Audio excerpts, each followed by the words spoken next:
Herzlich willkommen auf meinem Kanal und herzlich willkommen zu diesem Video.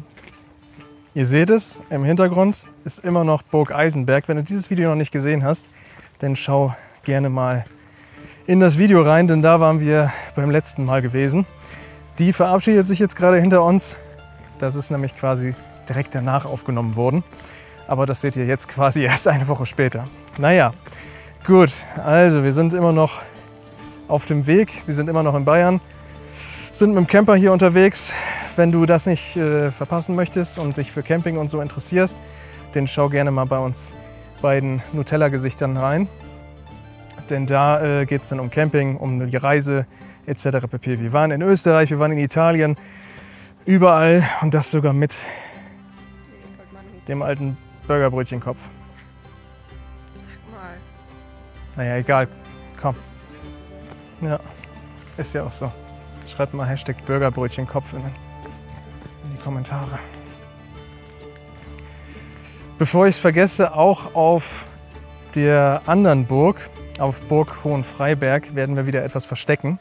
Ob wir diesmal den Ritterkopf verstecken können oder aber so ein Schwertchen verstecken werden, das werdet ihr im Laufe des Videos erfahren, denn im Laufe des Videos kommt ein Hinweis, da werdet ihr sehen, wo ich das Ganze verstecke und wenn ihr dann hier in der Nähe seid, habt ihr die Chance, das zu finden. Sollte unter dem Kommentar, unter diesem Video hier, noch kein Kommentar sein von mir, wo dann halt gesagt wird, dass das Schwertchen oder der Ritterkopf schon weg ist, dann habt ihr immer noch die Möglichkeit, diesen hier auch zu finden. Gut, dementsprechend würde ich jetzt sagen, gehen wir mal ein bisschen weiter, denn die sind auch mittlerweile wieder hier.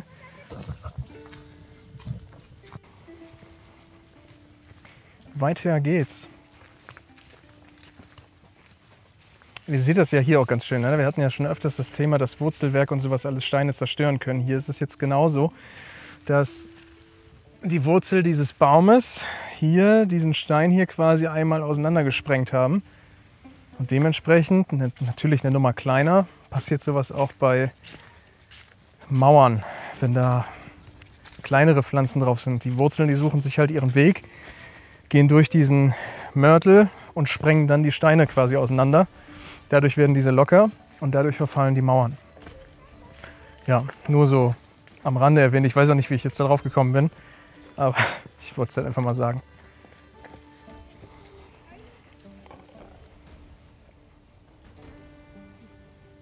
Wir sind gerne hier. Ist wirklich so. Ohne Spaß jetzt mal. Auch wenn es im ersten Moment nicht so scheint. Es ist aber alles spaßig gemeint. Bist du hingefallen? Nee. Noch nicht? Gleich aber. Warte, guck.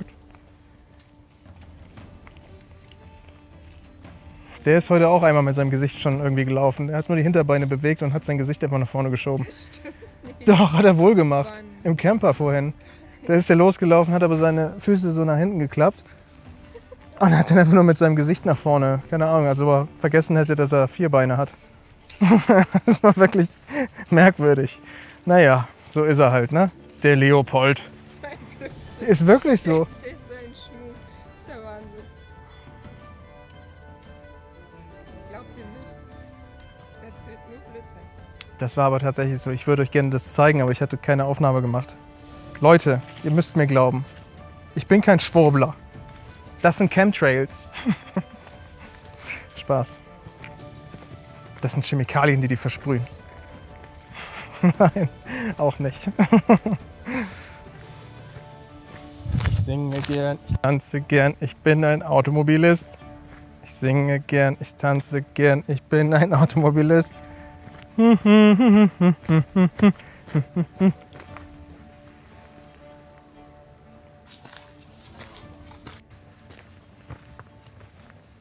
gehen einfach berghoch. Das bedeutet, wir sind falsch gelaufen. Wer ist schuld? Ich bin schuld. Wir gehen einfach jetzt schon bergauf. Es war einfach zu einfach. Es ist zu schön gewesen, die ganze Zeit bergab zu gehen. Ich habe mich einfach verleiten lassen von der Schwerelosigkeit. Naja, wir sehen uns auf dem richtigen Weg wieder.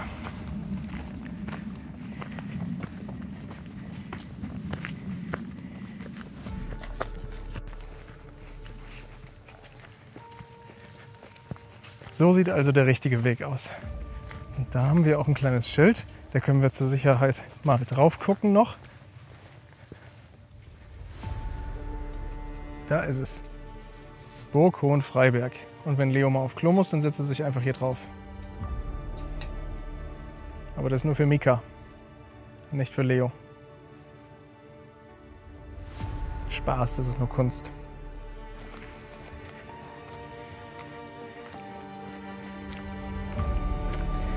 Bevor wir da jetzt reingehen, kommt jetzt erstmal die Geschichte.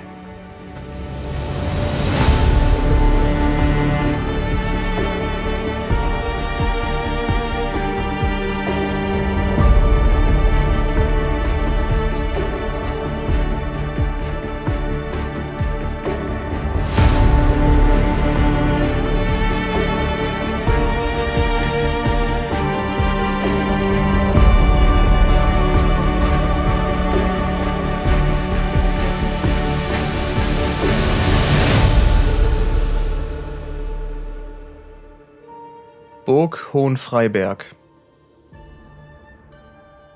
Inmitten der malerischen Allgäuer Alpen thront die Burg Hohenfreiberg, eine der letzten Burgen, die im Mittelalter erbaut wurden.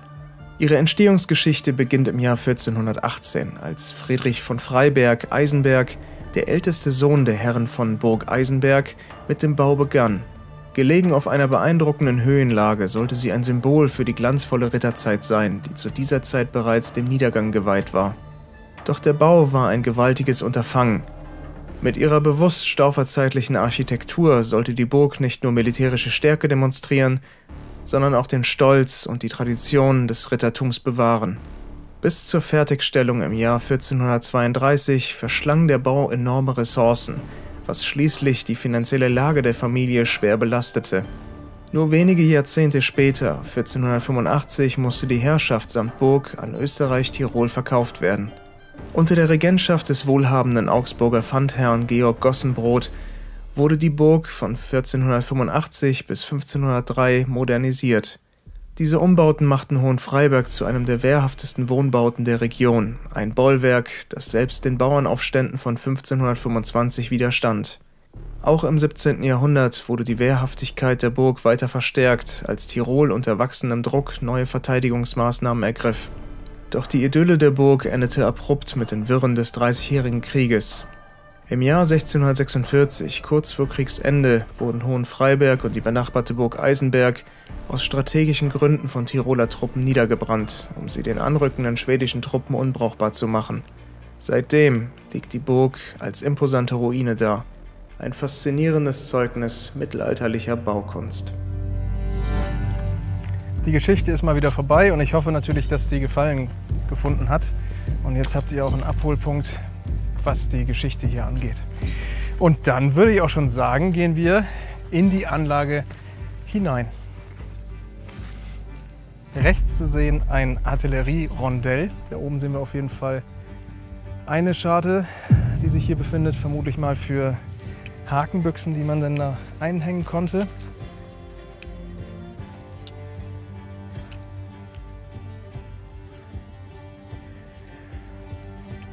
Ja, und ihr werdet es sicher mitbekommen haben, nach dem Dreißigjährigen Krieg war es ja so gewesen, da hatte man die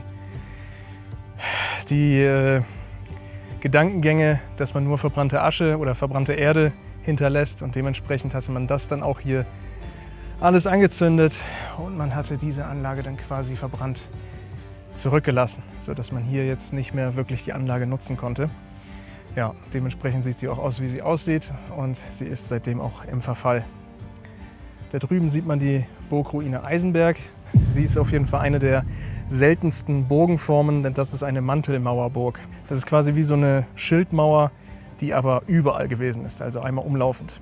Dementsprechend Mantelmauerburg.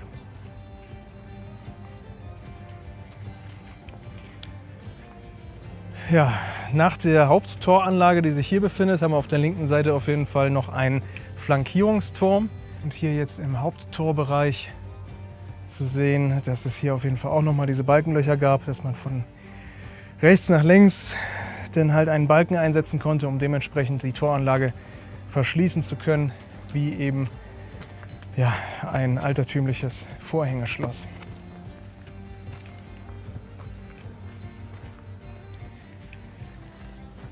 neben dem Tor direkt befindlich auf der linken Seite befindet sich dann halt das Wirtschaftsgebäude bzw. der Wirtschaftstrakt. Denn hier war es so gewesen, dass es zum einen auch Stallungen beinhaltet hat und zum anderen dann auch noch eine Küche in dem Teil hier, genauso wie später dann ein Badehaus sich hier befunden hat. Rechts angebunden direkt auch der Flankierungsturm, der sich hier befunden hat, von dem man dann in alle Richtungen wirken konnte. Hier hat man aber auch diese Öffnungen, also vermutlich konnte man dadurch dann doch wirken. Vielleicht aber auch nicht. Vielleicht war das aber auch wieder nur so eine Abgrenzung wie hier oben, dass da einfach eine Etage drauf kam. Vielleicht war hier unten dann auch die Etage zu Ende. Und hier war ebenfalls ein Holzkonstrukt drauf, obwohl das viel zu hoch ist. Wenn man sich hier mal die Öffnung anschaut, da macht das hier unten schon mehr Sinn. Und dann hat man noch einen tiefer liegenden Bereich gehabt. Jetzt sind natürlich sämtliche Trümmern und Trümmerteile da reingefallen. Und dementsprechend ist das Bodenniveau auch dementsprechend. Ne? Genau, also das hier ist die ehemalige Küche gewesen, die sich hier befunden hat. Und man sieht es auch noch ganz schön, dass hier auch noch mal wie so ein Gewölbe drin gewesen ist.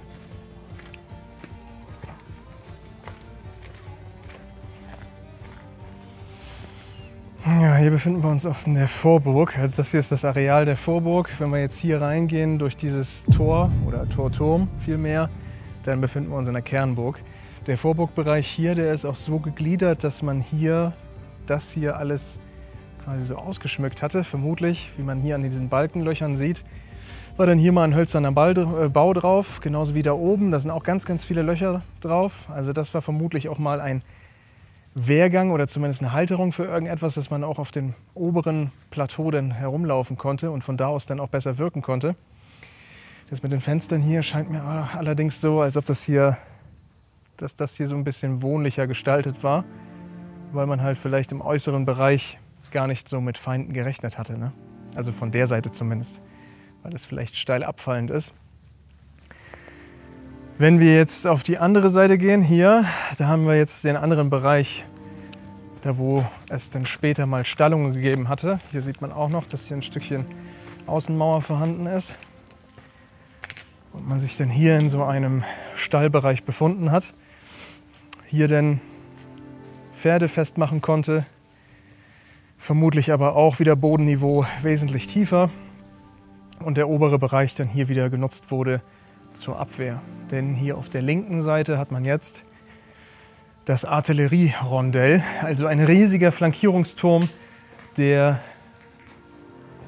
genutzt wurde mit größeren Geschützen. Hier sieht man auch überall diese ganzen Öffnungen, genauso wie da oben drüber. Aber das hier muss auf jeden Fall mal sehr große Geschütze getragen haben. Und das auch mal gar nicht so wenige. Auf der Seite, wo man jetzt diese ganzen Fenster sieht, da befindet sich jetzt das sogenannte Blockhaus. Vermutlich war das auch mal ein Gebäude, was direkte Aussicht Richtung Vorburg hatte. Denn die Fenster, die man hier drin sieht, die sind im Laufe der Zeit entweder zugemauert worden oder aber das eigentliche Gebäude ist verfallen und deswegen sind jetzt hier auch diese Mauerreste noch da zu sehen. Man kann sich das allerdings sehr schön vorstellen, dass man von da oben dann quasi auch noch hier in diesen unteren Bereich reingucken konnte. Das macht natürlich auch Sinn, ne? Also dass man von da aus vielleicht auch nochmal dezenten Ausblick hatte hier rein. Genauso wie das hier. Hier ist auch noch irgendwie ein Durchgang, der zugemauert wurde. Ich denke mal, im selben Atemzug wurden diese Sachen vielleicht auch alle zugemauert. Gucken, ob wir da irgendwas sehen vielleicht. Oder ihr vielmehr.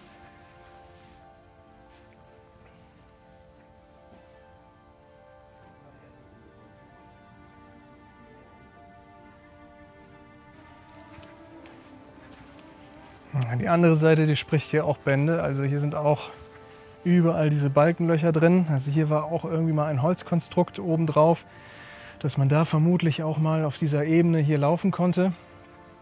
Vielleicht war das hier auch mal so ein schmaler Zugang, aber das müssen wir uns jetzt gleich mal von oben angucken. Und dann würde ich sagen, gehen wir auch mal Richtung Kernburg. Ein massiver Torbau springt uns hier auf jeden Fall direkt entgegen. Hier auch wieder, na, Balken, schließen, Tor konnte nicht mehr geöffnet werden. Dann waren wir hier in diesem Torbereich, wo es hier vermutlich auch wieder so eine Schlupftür gab, dass man hier einmal das Tor schließen konnte.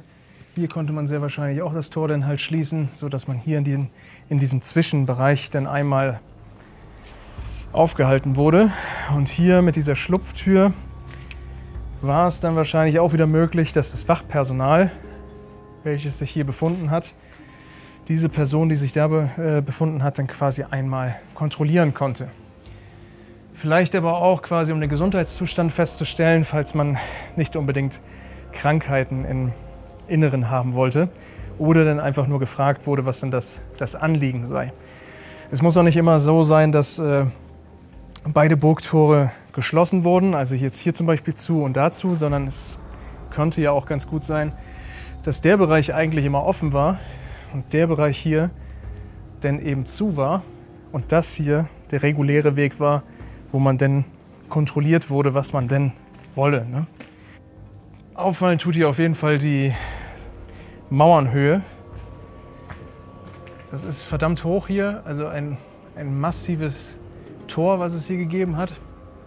Hier sind auch überall diese Balken drin, das heißt, hier war auch mal ein Holzplateau drauf, also wahrscheinlich so eine Arbeitsebene, dass man hier irgendwas verschließen konnte vielleicht oder aber als Rückzugsort für das Wachpersonal, dass die sich auch gleichzeitig dort aufgehalten haben. Das sieht mir ja merkwürdig aus. Das ist wie angelehnt, also gar nicht im Verbund irgendwie gemauert, sondern irgendwie aufgesetzt.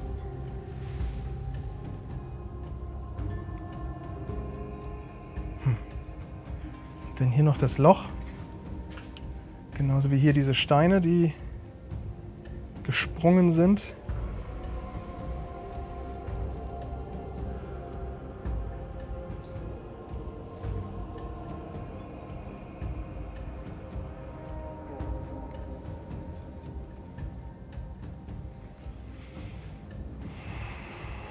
Manchmal wünscht man sich, dass die Mauern einfach mal sprechen würden, dass man so manche Handlungen einfach nachvollziehen konnte, wie zum Beispiel jetzt so eine Öffnung da reingekommen ist. Weil gehen wir jetzt hier einmal raus in diesem Bereich, befinden wir uns in der Zwingeranlage, die sich außenrum befindet. Das heißt, hier kamen wir eigentlich auch gar nicht hier rein. Es sei denn, es befindet sich natürlich hier, wo ich jetzt gerade stehe, auch wie so eine kleine Schlupftür. Ne? Gott, ich würde sagen, wir gehen noch einmal außen rum, gucken uns das erstmal an. Und erstmal gucke ich auf meinen schlauen Plan, was der denn sagt. Ja, das ist alles Zwingeranlage, wo ich mich jetzt hier drin befinde. Und hier hat man dann auch so eine merkwürdigen Aussparungen.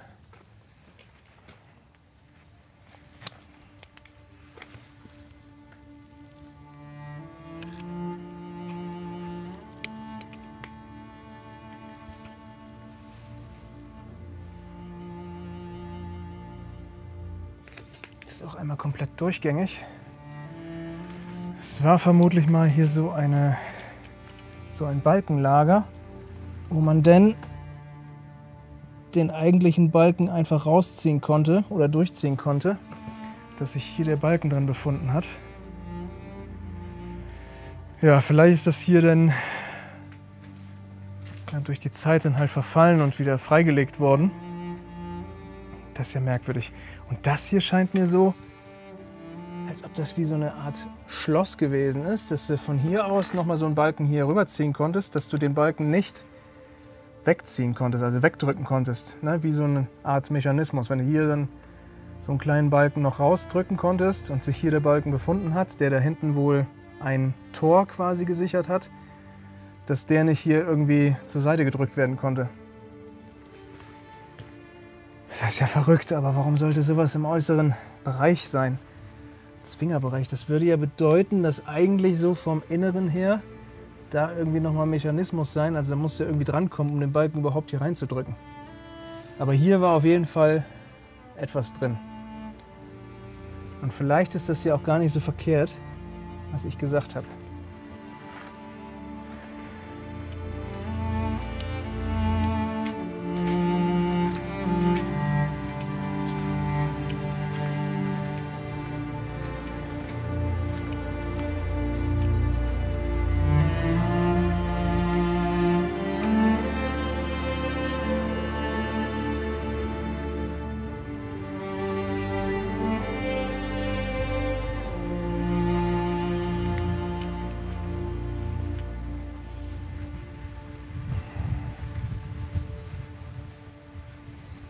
Hier jetzt noch ein Flankierungsturm,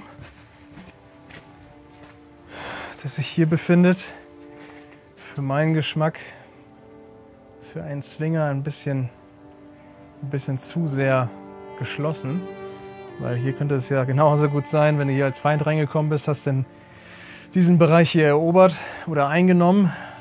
Dann hättest du dich ja hier als Einzelkämpfer quasi zurückziehen können, so ein bisschen Deckung suchen können.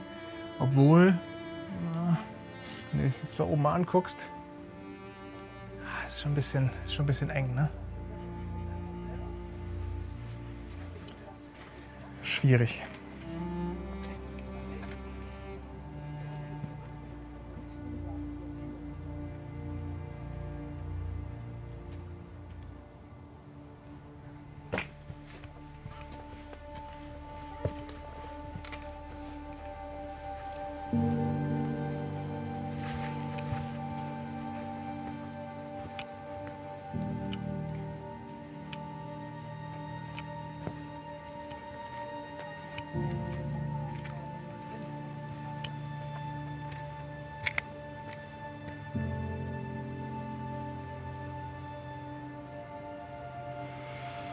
Ja, Aussicht ist auf jeden Fall wieder sagenhaft, ne? Ist wieder richtig schön. Da drüben, Burg Eisenberg.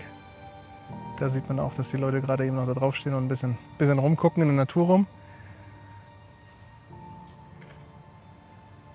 Ja, und wenn man sich jetzt vorstellt, dass in der Geschichte ja hier alles mal baumfrei gewesen ist, sodass man hier auch eine höhere Position hatte und auch wollte, dass man gesehen wird, war das natürlich hier ein idealer Spot.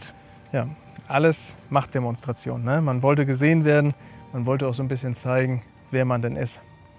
Ja, deswegen hat man sich denn hier auch noch so ein kleines, schmuckes Ding hingezimmert.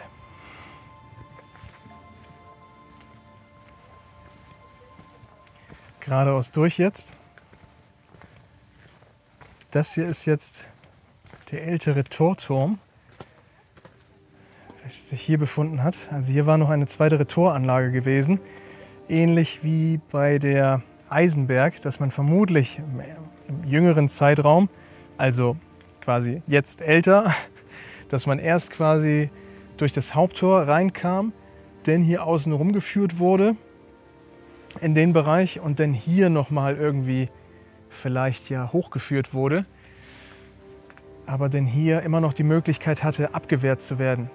Weil wir befinden uns jetzt hier im Zwingerbereich und normalerweise würden wir ja gar nicht durch den Zwingerbereich gehen, weil der Haupttorbereich, der ist ja vorne und dann geht man direkt da durch und ist auch sofort in der Kernburg drin. Und vielleicht war es am Anfang so gewesen, dass man hier rumgeführt wurde, hier lang und dann hier einmal wenden konnte und dann hier dann in dem Bereich hochkam und sich hier der Hauptzugang befunden hat. Weil irgendwo müssen wir ja reingekommen sein. Auf der anderen Seite, wo wir jetzt gerade herkamen, da befindet sich ja jetzt die Haupttoranlage, da wo sich dieses kleine Wachhäuschen, Wächterstube oder wie auch immer befindet. Ja, später hat man das Ganze dann hier umgemodelt, denn dann war das hier der Zisternenturm.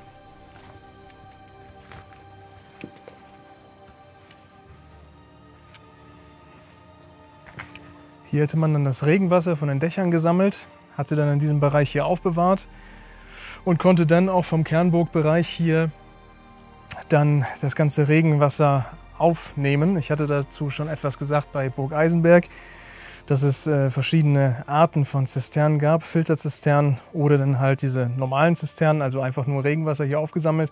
Wenn man natürlich wollte, dass man weniger Verunreinigungen da drin hat, dann hatte man in der Regel Filterzisternen genutzt. Ja, das hier war dann dieses Türmchen, was sich hier befunden hat. Und von hier aus konnte man dann das Wasser entnehmen, so viel man brauchte. Normalerweise war es ja dann so gewesen, im Regelfall hat man Tiere, Personal und die haben sich dann um die Wasserversorgung gekümmert. Die sind dann mit den Tieren losgestiefelt und haben dann Wasser hoch zur Burg in Behältnissen gebracht.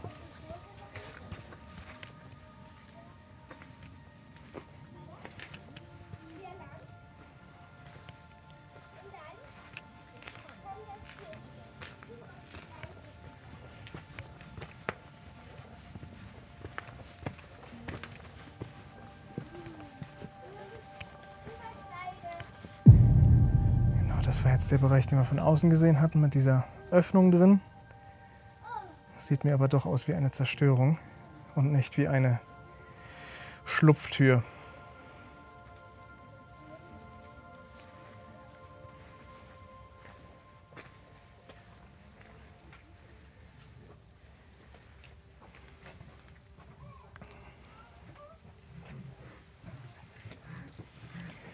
Merkwürdige Öffnung hier.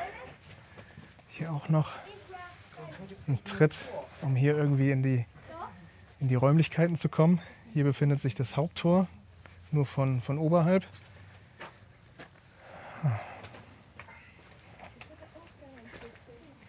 Das ist halt so ein bisschen merkwürdig hier. Sieht ja fast aus wie so eine Pechnase, aber irgendwie fehlplatziert. Gut, dann schauen wir mal, dass wir auch in das Kernburginnere mal kommen, damit es dann mal weitergeht. Gut, jetzt befinden wir uns auch in der Kernburg, in dem ehemaligen Torbereich. Also hier sieht man auch ganz schön, wie gesagt, ein Tor, das zweite Tor und wir sind vorhin hier rechts abgebogen und jetzt werden wir hier einmal quasi weitergehen und befinden uns auch jetzt in der Kernburg. Auf der linken Seite hat man schon mal den Palastbau, da gehen wir jetzt gleich einmal rein.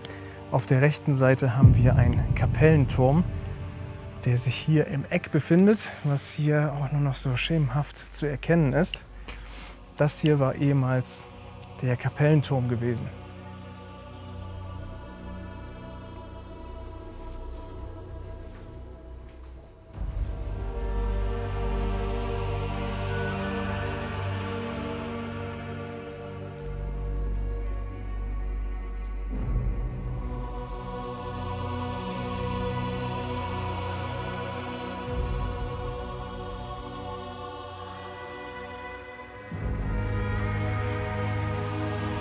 Wenn wir jetzt hier weitergehen, dann ist im weiteren Verlauf hinten auch der Bergfried zu sehen. Auf der rechten Seite dann einmal der Zisternenturm, der sich hier befunden hat, den wir ja auch schon gesehen haben von unten. Und jetzt stehen wir vor dem Bergfried. Was mich hier so ein bisschen wundert ist, im unteren Bereich haben wir hier massives Bauwerk, auch richtig dick, das vermutlich dann auch hier mit angegliedert war an der inneren Ringmauer. Im oberen Bereich sieht man dann aber auch, dass das hier so abgespeckt ist. Man sieht es dann hier und im weiteren Verlauf wird es dann immer dünner. Da oben haben wir vielleicht nur noch einen halben Meter und hier unten dann vielleicht 1 Meter, 1,50 Meter. Den kommen wir dann irgendwann zu 2 Meter, 3 Meter und dann wird es halt immer dicker.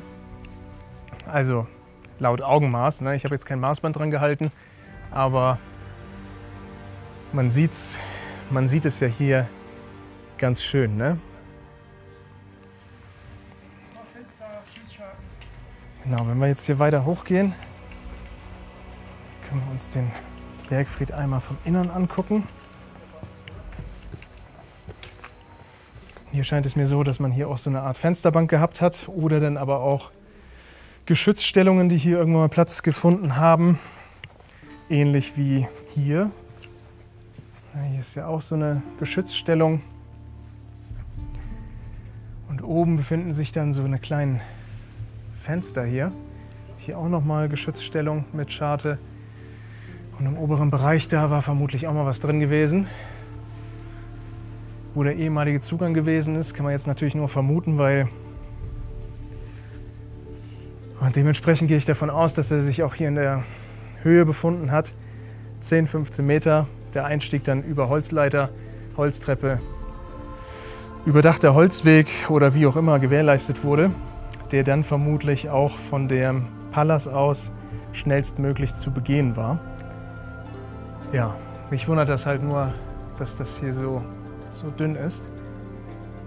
Man dann vermutlich gedacht hat, okay, im unteren Bereich muss es massiv ausgebaut werden und im äußeren Bereich scheint es ja auch immer noch massiv. Es war ja nicht spitz zulaufend, sondern man hat ja im Inneren hier scheinbar an Mauerstärke gespart. Das heißt, von außen hin sah das alles gleich dick aus.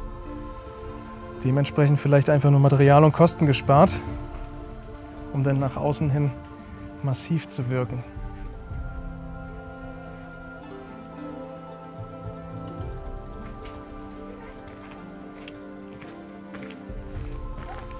Jetzt würde ich sagen, gehen wir einmal kurz in den Palasbereich rein. Der hat sich dann hier befunden.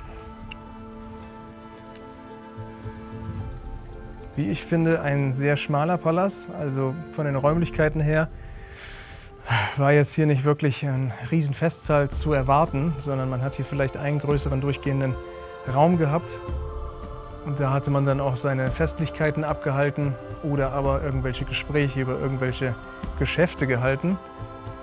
Und dann vermutlich im oberen Bereich dann auch die eigentlichen Wohnräume gehabt.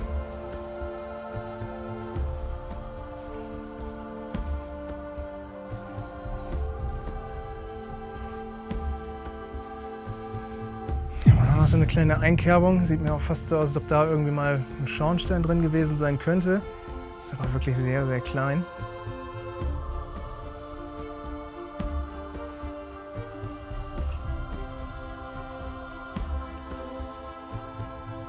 Da oben noch ein kleines Fenster, kleines, schmales. Und dann sind wir auch schon durch.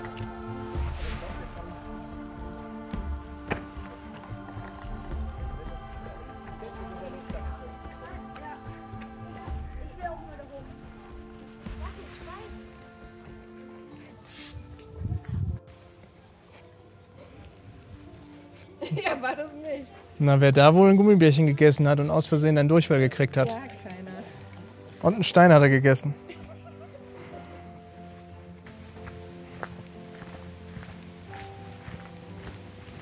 Seht es, im Hintergrund verabschiedet sich die Burg Hohenfreiberg. Und ich würde sagen, wir verabschieden uns jetzt auch mit einem richtig guten Ausblick. Ja, mich würde interessieren, hat euch dieses Video gefallen? Hat euch diese Burgruine gefallen? Seid ihr jetzt schlauer? Dann schreibt es mal gerne in die Kommentare. Ja, lasst es mich gerne wissen, ob ihr mehr Burgen aus dem südlicheren Raum sehen möchtet oder ob ihr sagt, ach so, Mitteldeutschland ist auch ganz schick, fahr da und da mal gerne hin. Gerne auch Vorschläge einfach in die Kommentare schreiben, würde mich auf jeden Fall sehr freuen.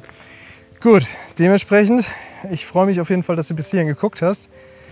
Ja, freue mich, dass du mal wieder mit dabei warst. Und jetzt würde ich sagen, bis zum nächsten Mal.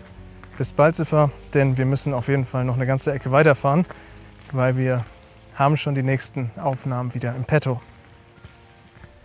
In diesem Sinne, tschüss und bis zum nächsten Mal. Tschüssing.